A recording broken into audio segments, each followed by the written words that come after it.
Uma Thomas MLA അപകടത്തിൽപ്പെട്ട കൊച്ചിയിലെ നൃത്ത പരിപാടിയുടെ സംഘാടനത്തിൽ ഗുരുതര വീഴ്ചയും ക്രമക്കേടും. സംഘാടകരായ മൃദംഗ വിഷനെതിരെ പോലീസ് കേസെടുത്തു.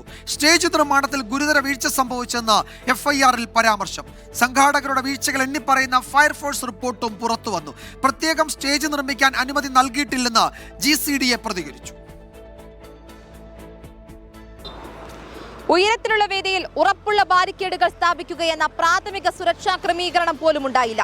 കൈവരിക്ക് പകരം നാട വലിച്ചു കിട്ടിയ സംവിധാനം മാത്രം. സംഘാടനത്തിലെ അലംഭാവം വ്യക്തം. 12,000-ലധികം ആളുകൾ പങ്കെടുത്ത പരിപാടി.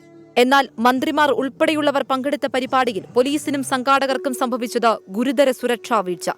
VIP പ്രോട്ടോകോൾ പാലിച്ചോയെന്ന് പോലീസ് ഉറപ്പുവരുത്തിയില്ല. മന്ത്രി പങ്കെടുക്കുന്ന വേദിയിൽ പരിപാടിക്ക് മുന്നേ സുരക്ഷാ പരിശോധന പോലീസ് നടത്തിയില്ല.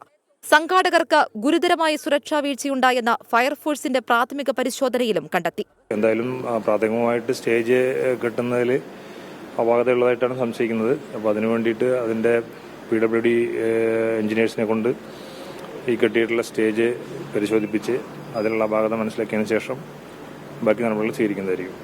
ഉറപ്പുള്ള ബാരിക്കേഡുകൾ സ്ഥാപിച്ചില്ല. സ്റ്റേജുകൾ 2 മീറ്ററിൽ കൂടുതൽ ഉയരമുള്ളതാണെങ്കിൽ 1.2 മീറ്റർ ഉയരം ഉറപ്പുള്ള ബാരിക്കേഡുകൾ വശങ്ങളിൽ സ്ഥാപിക്കണം.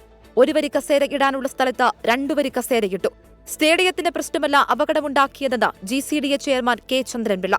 സംഘാടകർ കൃത്യമായ സുരക്ഷാ മാനദണ്ഡം പാലിച്ചില്ലെന്നും പ്രതികരണം. സ്റ്റേഡിയത്തിൻ്റെ എന്തെങ്കിലും ഒരു സുരക്ഷാ പ്രശ്നമുള്ളതിൻ്റെ ഭാഗമല്ല. സ്റ്റേഡിയത്തിന് അങ്ങോട്ട് സുരക്ഷാ പ്രശ്നമില്ല. ആ കരാറിനകത്ത് വ്യക്തമായി തന്നെ എല്ലാ സെക്യൂരിറ്റിയും സുരക്ഷാ കാര്യങ്ങളും സേഫ്റ്റി കാര്യങ്ങളും അവരുടെ ഉത്തരവാദിത്തത്തിൽ നിർവഹിക്കണമെന്ന് പറഞ്ഞിരുന്നു. രേഖ പോലും തയ്യാറാക്കിയുള്ള കരാറാണ്. മറ്റ് സെക്യൂരിറ്റി കാര്യങ്ങൾ ഇതെല്ലാം നോക്കേണ്ടത് അവരുടെ ചുമതലയാണ്. നമ്മൾ കരാറിൽ ഒപ്പുവെച്ചിരുന്നു. പക്ഷേ അത് പൂർണ്ണമായും പാലിക്കപ്പെട്ടിട്ടില്ല എന്നാണ് ഇപ്പോൾ നമുക്ക് കാണുന്ന കാര്യം. അപകടത്തിൽ പാലാരിവട്ടം പോലീസ് കേസെടുത്തിട്ടുണ്ട്. മൃദംഗ വിഷൻ, സ്റ്റേജ് നിർമ്മാതാക്കൾ എന്നിവർക്കെതിരെയാണ് കേസ്. സ്റ്റേജ് നിർമ്മാണത്തിൽ അപാകതയെന്നാണ് FIR-ൽ പറയുന്നത്. 24 കൊച്ചി.